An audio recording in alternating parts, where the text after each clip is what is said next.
British Red Cross came to us because we've got a bit of a history of creating digital resources. They had a fantastic collection in their archive of pink and white 5x3 filing cards which contained the details of all the people who had worked for British Red Cross as voluntary aid detachments during the First World War.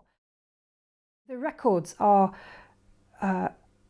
incredibly important because they contain the information about a group of people that are not very well known. Although everybody's heard of the VADs, the voluntary aid detachments, they've only really heard about them in a very narrow aspect of their work, and that is the nursing, particularly the nursing in France on the front. When you start to look at these cards in detail, you find out that is the tip of the iceberg of what VADs were doing. And therefore, these cards are really important to enable people to understand much more what their own families did during the First World War. Every county, every district had its own VAD branch.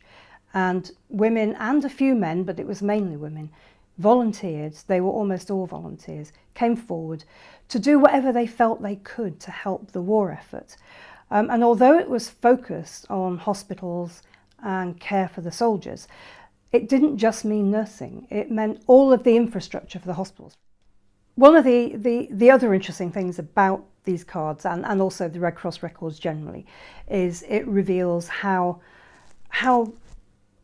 lacking the infrastructure was to deal with the huge numbers of casualties that resulted from the First World War. And so you see the emergence of hospitals all over the place. In Kingston, for instance, we see the emergence of an auxiliary hospital for officers in Kenry House, which is now part of the university's estate. But then it was a house owned by a local dignitary who gave it over to the war effort. It shows how again, community sort of comes together, offers up its housing to make accommodation for soldiers. The authorities said at the time what they were doing was as important as what the soldiers were doing on the front. It may not have been quite as dangerous. They may not have been necessarily putting their lives on the line, although people did die on the home front in the course of their duties. But what they were doing in order to support the soldiers was absolutely crucial, because if they weren't there doing that, the soldiers couldn't do what they were doing. And I think we tend to focus on the glory of war and the horror of it on the front, at the front. And we forget about all this work that's done in the background. And I think it needs to be remembered. And I think particularly because of this community aspect of it, this feeling of everybody coming together and working for a united goal on the whole.